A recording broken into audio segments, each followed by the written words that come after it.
hen lei si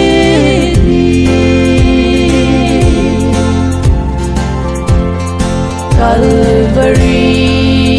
ca ngày lâu vi về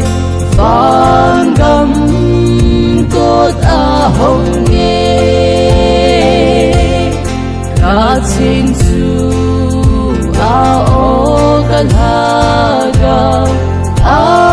lang nghe phan gấm ngô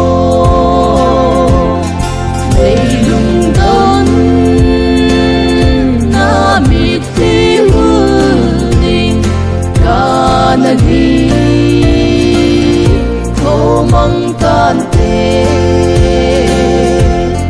pakai me rukal kengalel o mang ta hen lei sini kana san ibi mang ta hen Jordan lama place again hey na ka kyalte nai po nge ka nagang leilung don na miti huling ka nani